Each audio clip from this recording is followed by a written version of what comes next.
सूता खेचे नीव सूत पर मेल चुणीजे। सूथा पत्थर कोर जाय देवल पर दीजे। सूता करे व्यापार सूत सो राज कमावे। सूता परणे आय मान शोभा बहु पावे। सूत बिना संसार में बात न माने कोई। जन सुखिया हरि भगत रे सूत बिना नहीं होय। महाराज फरमाते हैं कि मकान बनाना होता है तो सूत खींचकर सूत के हिसाब से नींव खोदते हैं और सूत खींच के ही वापस पत्थर की ईंटों की चुनाई करते हैं। और सूत से पत्थर पर मूर्ति या पत्थर कोर के जाय देवड़ पर दीजे मंदिर में जाकर रखते हैं। सूत से यानी व्यापार करते हैं तो व्यापार के नियम से करते हैं। व्यापार का नियम होता है, व्यापारी को उसी नियम के अनुसार चलना होता है। सूत सु राज कमावे, राज करते हैं तो उसके लिए भी नियम बनाने पड़ते हैं। उन नियम पर चलकर ही राज किया जा सकता है। और सूता परणे आए, जो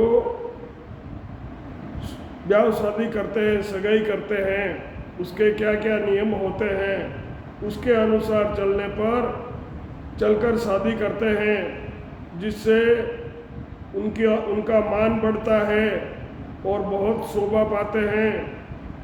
महाराज कहते हैं कि सूत बिना संसार में, बिना सूत के संसार में कोई बात मत मानो।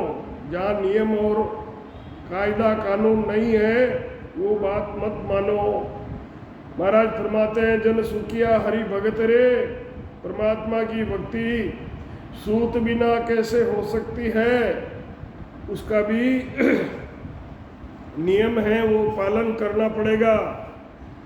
सूत से नींव खोदने से नींव सीधी रहती खुदती है। सूत से ही महल बनाया जाता है। सूत से ही पत्थर गढ़कर मूर्ति मंदिर में बिठाई जाती है। व्यापार भी सूत यानी खरापन नियम से और सत्य के रास्ते पर चलकर होता है। सूत से यानी न्याय से राज चलाते हैं। सूत से ब्याह करने से उनको मान और शोभा मिलती है। संसार में सूत यानी नियम के सिवाय कोई किसी की बात नहीं मानता है। महाराज फरमाते हैं कि भक्ति भी नियम से किए बिना नहीं होती है। सूत, ज्ञान, ध्यान, विवेक, बुद्धि ये कैसे आएगी? ये हृदय की तराजू से तोलकर वचन बोलो। सद्गुरु यानी सत्य ज्ञान अणबे वाणी के अधीन होकर, अणबे वाणी के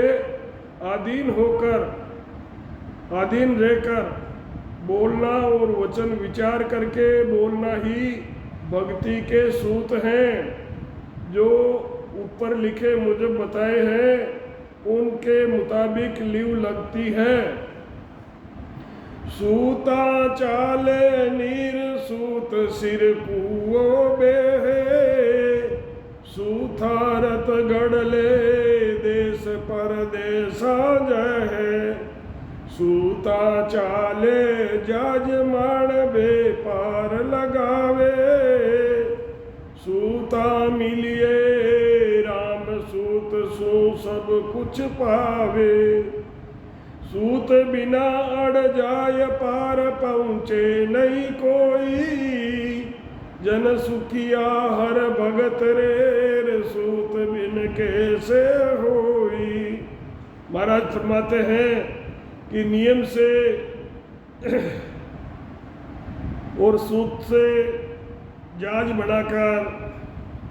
बनाते हैं जो पानी पर चलता है। कुएं से पानी भी,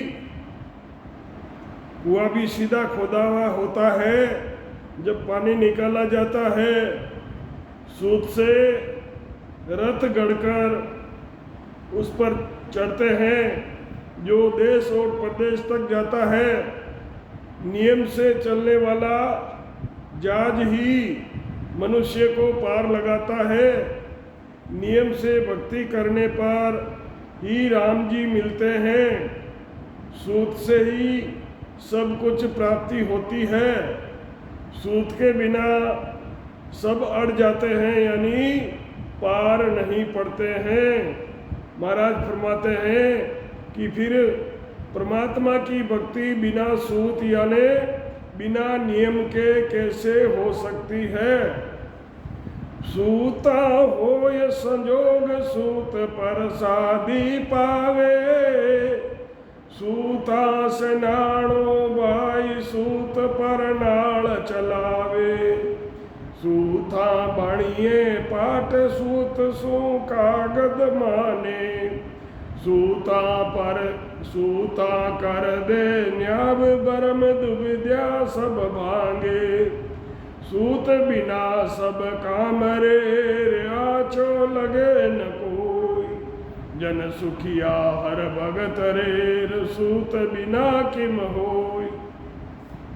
महाराज फरमाते हैं सूत से संयोग होता है, सूत से ही प्रसादी पाते हैं, सूत से ही सेनानी यानी निशान लगाकर नाल चढ़ाते हैं। नाल मकान के ऊपर नाल चढ़ाने के लिए भाई सूत खींचना पड़ता है। सूत से ही कपड़ा और पाट बनाया जाता है। जो पाट है वो बैठने के और सोने के काम आता है। पत्र भी, जो पत्र लिखते हैं वो भी सूत से लिखा जाता है। सूत से ही नियम से न्याय होता है। सूत से ही भरम और दुविद्या मिट जाती है।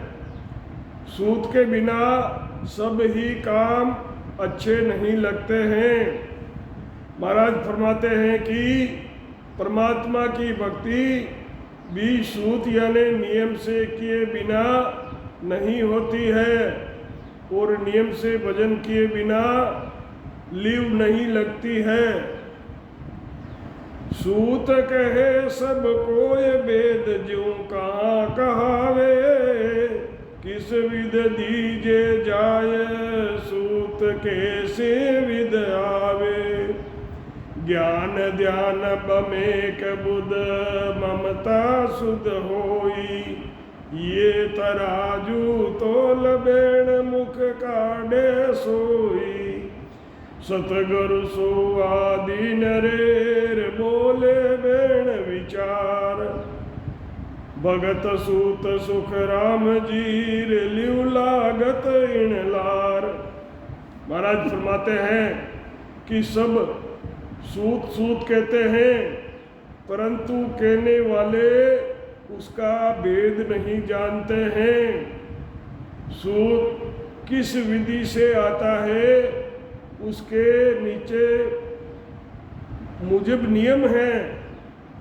सूत यानी नियम,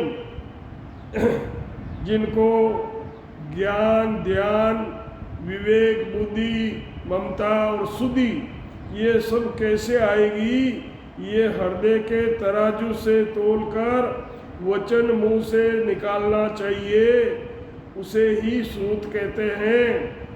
सदगुरु यानी अणबे वाणी में लिखे हुए शब्दों के अधीन होकर रहे, वे वचन विचार कर बोले। महाराज फरमाते हैं कि ये भक्ति करने के सूत यानी नियम है, वैसा करने से ही लीव लगती है। इति श्री सूत का अंग संपूर्ण सतगुरु सुखराम जी महाराज ने दिन हो